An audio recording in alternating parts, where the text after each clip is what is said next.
Au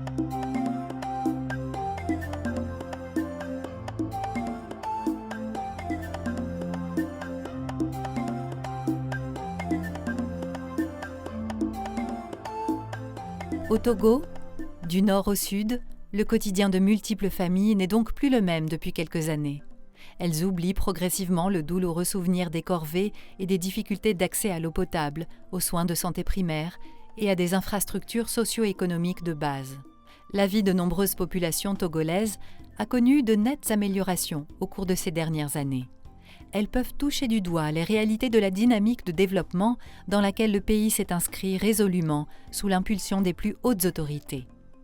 Entre 2015 et 2020, le taux de pauvreté est passé de 53,5% à 45,5% selon les données de l'INSEAD, l'Institut national de la statistique et des études économiques et démographiques.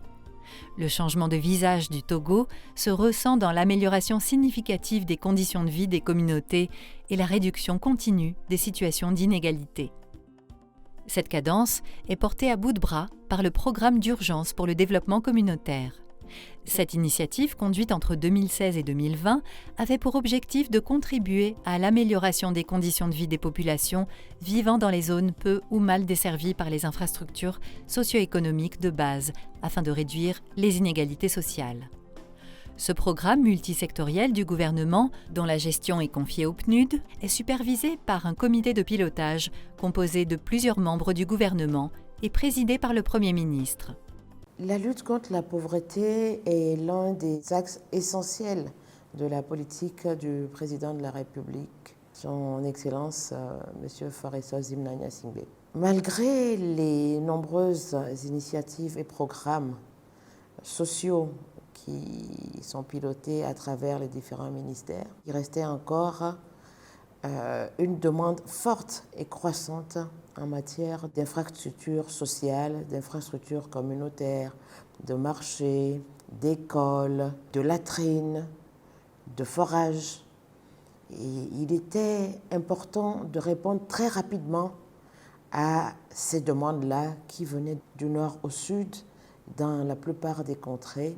Il fallait donc renforcer et construire rapidement ces infrastructures pour permettre aux populations de profiter de tous les projets qui consistaient à améliorer leurs conditions de vie.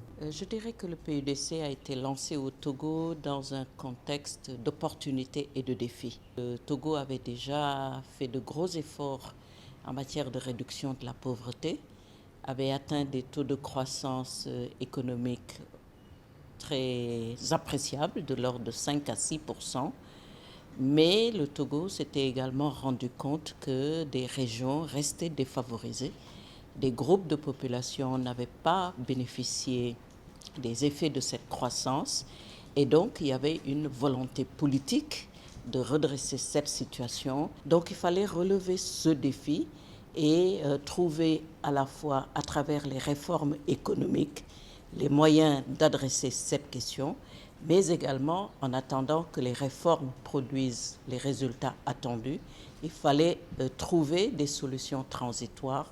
Et donc le PUDC, à travers la contractualisation avec le PNUD, a permis au Togo effectivement de trouver les alternatives nécessaires pour booster l'absorption des ressources et accélérer les résultats attendus des programmes de développement.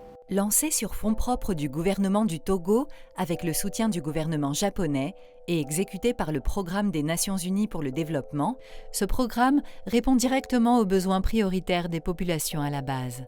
Dans sa mise en œuvre, il privilégie une approche fondée sur la participation, l'appropriation nationale et l'autonomisation des bénéficiaires, notamment des femmes, des jeunes, des groupements communautaires en vue de la réalisation des objectifs assignés et de la collaboration avec les autorités tout au long de sa mise en œuvre.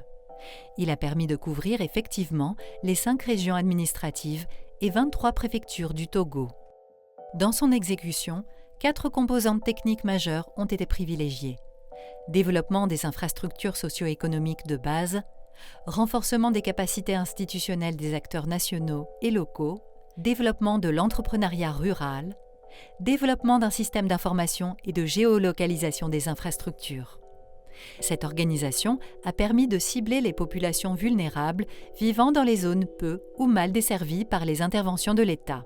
Sur le terrain, plusieurs réalisations illustrent la façon dont le PUDC a opéré des transformations dans le quotidien de 1,5 million de personnes bénéficiaires en couvrant totalement 9 des 17 objectifs de développement durable. Ce modèle de développement, qui ne laisse personne en rade, répond directement aux attentes réelles des populations à la base.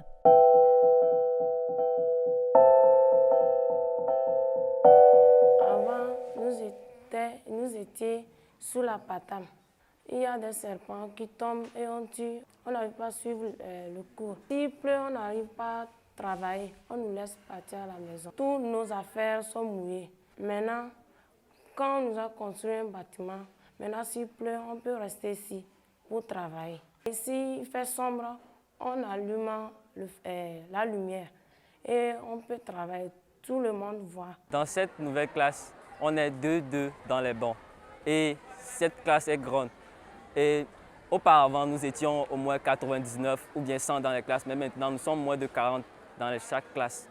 Et nous sommes très contents de ces classes qu'on nous a construites.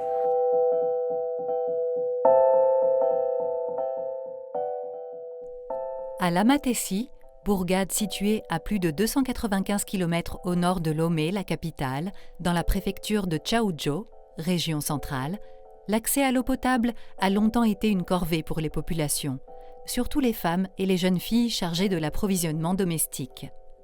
Les images des interminables files indiennes devant les rares points d'eau étaient presque relayées au rang de la banalité, tant elles étaient devenues commodes. Nous sommes au domicile de Madame Ouro Agoro Aïcha, ménagère, mère d'une fille de 3 ans. Comme la plupart des femmes, elle endurait le dur labeur pour mettre le précieux liquide à la disposition du foyer. Mais depuis 2018, ces corvées semblent être devenues de lointains souvenirs qui lui effleurent l'esprit quand elle observe comment la vie des habitants a changé depuis l'implantation des bornes fontaines par le PUDC, le programme d'urgence pour le développement communautaire, qui permet au Togo de tendre progressivement vers les objectifs du développement durable, ODD 6 par exemple. L'eau est disponible à tout moment de la journée, et cela la soulage énormément. Dans la hala nalam don le kokutulu baka lancha da hala sunguruna mbonga yulimna ngwana lanya de bedre ne kiyunya lancha da hala le do yusa to na badalana da za so da za da ja fore de yukondana bringa be badalana da do yu pompe do yusa to le do yu link fembe da vozana da de kujuni no ala. Avant l'arrivée de ce château d'eau, il y avait ce qu'on appelle les maladies diarrhéiques liées à l'eau non potable. Et depuis quelques années, nous avons senti une diminution de ces maladies diarrhéiques-là. Nous avons jusqu'à 6 bonnes fontaines. Et ces 6 bonnes fontaines alimentent plus de population. Le marché s'est agrandi. Aujourd'hui, c'est grâce à ce château que tous ceux qui viennent au marché s'approvisionnent en eau potable. C'est aussi grâce à ce château que le dispensaire qui est ici est alimenté aussi en eau potable. Au niveau du centre de santé du CMS, la difficulté était que, comme il n'y avait pas l'eau au niveau du CMS, il fallait amener de l'eau de la maison lorsque une femme était en travail. Donc c'est sa famille qui chauffait de l'eau depuis sa maison et transportait ça au niveau du CMS.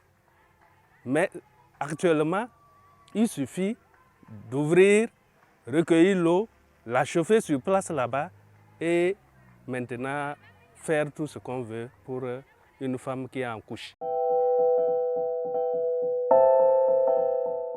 Au Togo, dans certaines zones semi-urbaines et rurales, l'accès aux soins de santé était aussi une source d'angoisse régulière pour les habitants, alors que le droit à la santé est un élément fondamental pour l'atteinte des objectifs du développement durable, ODD3. Agbonou, quartier semi-urbain à quelques encablures d'Akatpamé, dans la préfecture de Logou, région des Plateaux, abritait autrefois une unité de soins périphériques, USP, mais du fait de l'insuffisance d'équipements médicaux de pointe et de l'insuffisance du personnel de santé, cette unité n'arrivait pas à satisfaire la forte demande des patients. En 2018, l'USP de ce quartier a bénéficié d'une extension et d'équipements de pointe, passant du statut d'unité de soins périphériques au statut de centre médical social, CMS. Le CMS d'Agbonou est aujourd'hui un centre équipé d'un laboratoire biomédical, d'une unité d'échographie. Il dispose d'une salle de soins, d'une maternité munie d'une salle d'accouchement bien équipée, pouvant faire face aux complications lors des accouchements. La rénovation de ce centre médical a naturellement accru le taux de fréquentation. Les praticiens comme Mme Afenou Afi Mawose, sage-femme responsable du département maternité de ce centre, sont plus soulagées lorsqu'elles doivent recevoir des patients. Avant, le dispensaire d'Agbonou a problème de salle d'accouchement, problème de lit d'accouchement. On avait un seul lit d'accouchement et la suite de couche aussi, on a deux lits, ce qui posait énormément de problèmes où les femmes sont obligées de mettre les nattes par terre. Si on fait jusqu'à 4-5 accouchements par jour, on déplace certaines femmes vers la médecine pour au moins les surveiller 24 heures avant de les libérer. Et on avait aussi le problème de salle où il faut examiner les femmes. Ces problèmes, c'est ça même qui fait que avant il n'y avait pas la fréquentation comme actuellement. Mais après la mise en place du joyau du PUDC, la fréquentation a pratiquement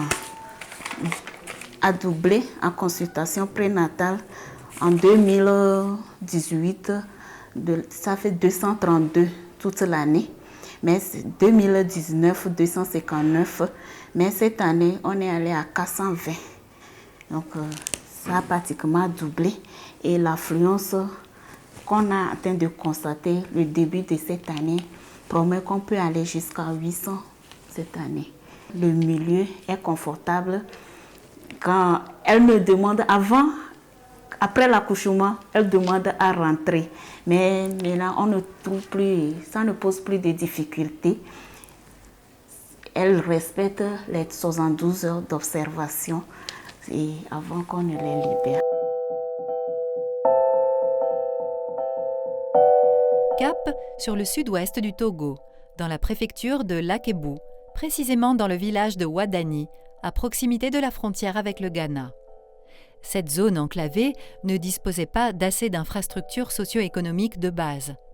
Dans cette région, où les paysans sont salués pour la qualité de leur production fruitière et de tubercules, il est parfois difficile d'écouler le trop-plein de production vers des marchés extérieurs.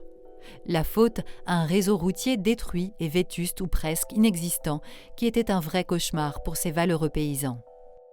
Certains villages, distants de quelques dizaines de kilomètres, étaient presque coupés en deux, et la population y mettait des heures à pied ou à moto pour joindre une localité à l'autre.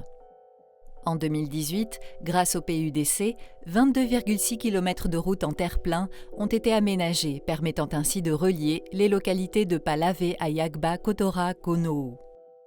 Ce tronçon permet aussi de desservir les villages environnants, comme Ouadani.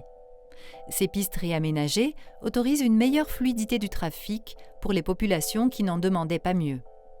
Le chef du village est très enthousiaste lorsqu'il observe les changements opérés dans le quotidien des populations bénéficiaires et comment ces voies ont contribué au développement des activités socio-économiques de cette région. Depuis qu'on a créé le village, l'année là, je ne connais pas, mais c'est longtemps, avant les Allemands. Le moment là, ils n'en avaient pas les routes.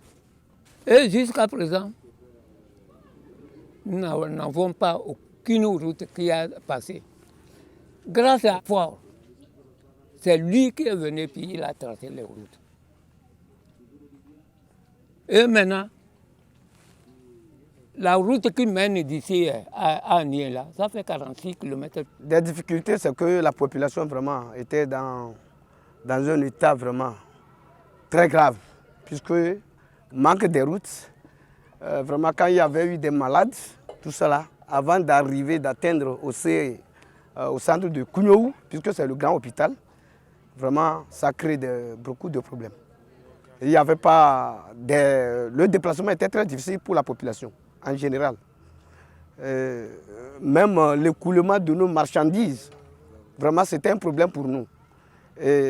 Puisque la zone, vraiment, c'est une zone vraiment qui cultive beaucoup de choses.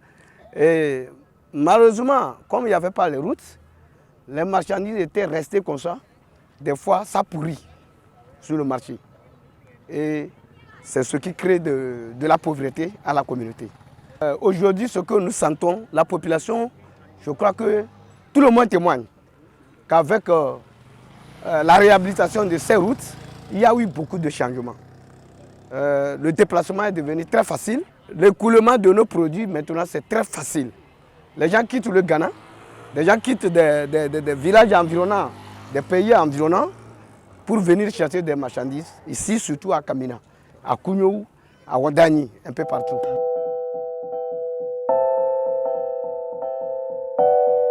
Avant, quand il n'y a pas la lumière, j'ai peur, je n'arrive pas à sortir. C'est bien d'avoir la lumière parce qu'on peut apprendre, on peut s'amuser. Ce n'est pas à raconter, ce n'est pas un discours que vous voyez autour de nous. Donc ça fait déjà la lumière. Nous sommes sous un lampadaire. Et les jeunes s'épanouissent également autour. Vous voyez, ils sont en train de se divertir. En dehors de ça, il y a les jeunes aussi qui se mettent sous ces lampadaires en tant qu'alme pour étudier sans peur. Parce que ce n'est pas tout le monde qui a l'électricité à la maison. Donc on peut profiter de ces places publiques-là pour étudier.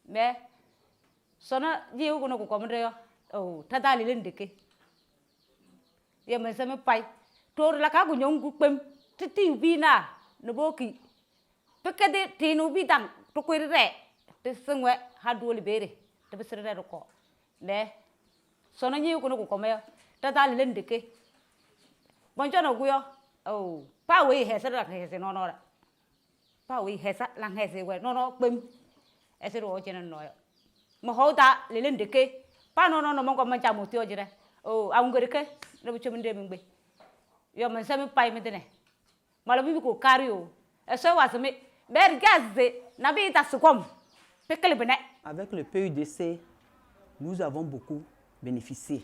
C'était un rêve. L'an 2015, notre rêve est devenu réalité. Le chef de l'État en personne est venu pour le dépôt de la première pierre. Sincèrement, nous disons merci au chef de l'État. Présentement, quand une femme quitte son village à Titigbe ou bien dans quelle préfecture elle arrive à Sotouba, elle sait où venir. Cette maison, ce n'est pas les femmes de Sotouba, de la commune de Sotouba seule. Les 12 cantons, toute femme qui est dans les 12 cantons a droit. En fait, on avait une difficulté parce qu'il faut reconnaître qu'avant la construction de ce joyau, la jeunesse de Loti et celle de Mango en particulier n'avaient pas une maison. Le centre communautaire de Mango qui servait d'abri à la jeunesse n'était pas aussi en capacité de réunir toujours les jeunes. Donc les jeunes avaient un problème de se retrouver. Mais avec cette maison, on se retrouve très facilement et quand il y a un problème, on se voit ici, on discute et ça nous permet déjà de nous retrouver très vite et d'échanger sur des thématiques qui concernent notre communauté. Avant ce joyeux marché, et nous étions sous les hangars de fortune et nous étions aussi à la tempérie, c'est-à-dire les pluies nous mouillaient nos choses. Nous n'avons pas les lieux fixes et on était sous les arbres et il y avait les meuvantes. Et une fois nos choses, si nous n'avons pas pu vendre, nous ne savons pas où est-ce que nous devons garder. On était obligé de liquider ou bien transporter, ramener chez nous. Alors la distance nous faisait problème et notre vie était pitoyable. L'arrivée de cette joyau, maintenant vous-même vous voyez, c'est pas à moi de vous dire. Vous-même vous voyez nos hangars, vous voyez nos boutiques, vous voyez nos magasins, vous voyez les femmes, vous voyez comment le marché est animé. C'est-à-dire toutes les préfectures sœurs, les femmes commerçantes, elles sont toujours avec nous et on vend bien et notre condition de vie est maintenant améliorée.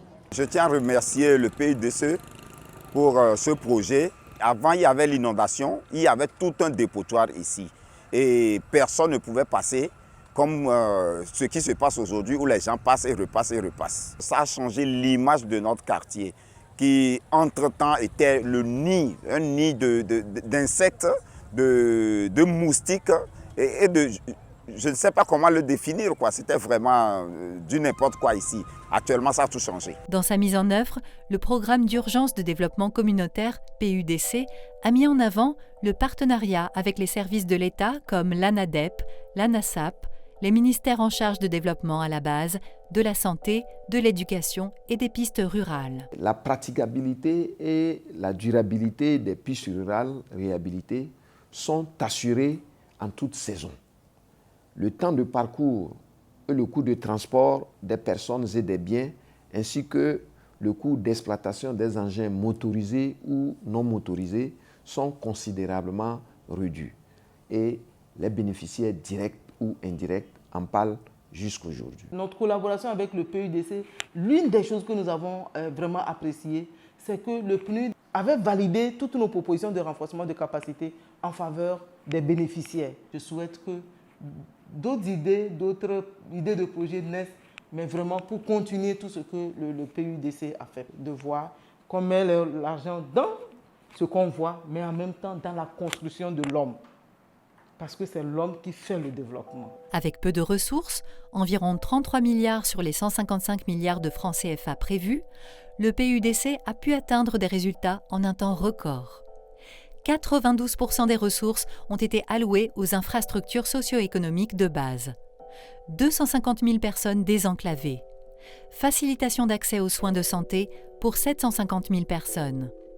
Approvisionnement en eau potable et garantit un assainissement approprié pour 600 000 habitants. Accès à des infrastructures socio-communautaires de base à au moins 22 000 personnes. Accès à la transformation artisanale des produits de base pour 8 000 personnes. Amélioration des conditions de scolarité pour 7 000 élèves. Création d'au moins 7 000 emplois directs et indirects. Le PUDC a permis également de développer une plateforme en ligne basée sur le système d'information géoréférencé. Il va contribuer à améliorer la planification et le suivi spatial des projets et l'aide à la décision pour de futurs investissements.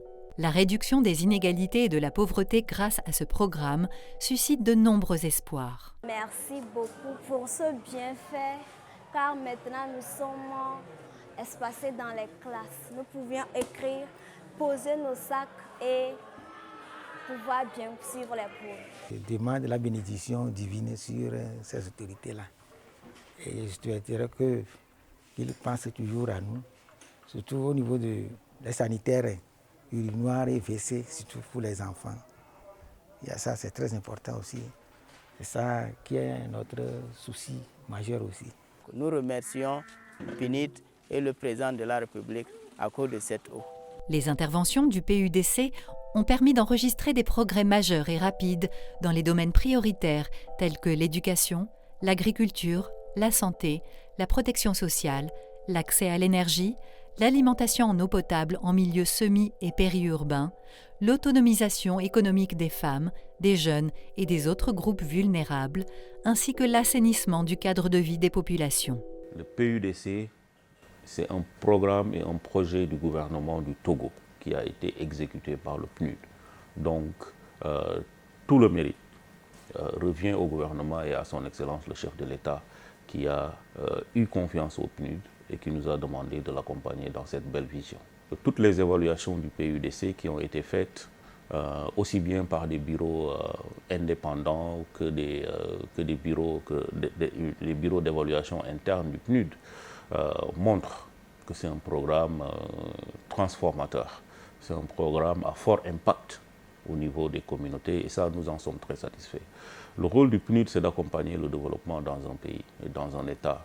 Et si le gouvernement a eu confiance en nous pour nous confier un programme de cette nature, c'est parce que les gens, le gouvernement, son Excellence le chef de l'État, savent que le PNUD est en mesure de faire ce travail-là et je pense que nous l'avons fait. Le chantier du développement économique et social du Togo est immense.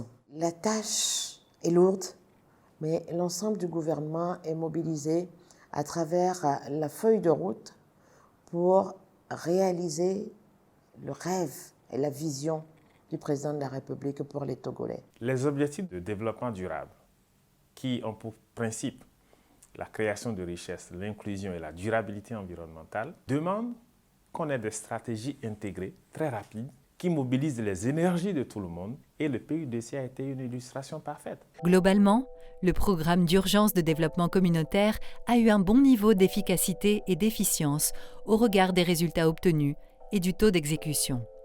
Fort de ces acquis, les perspectives d'un renforcement à travers une autre phase sont à envisager.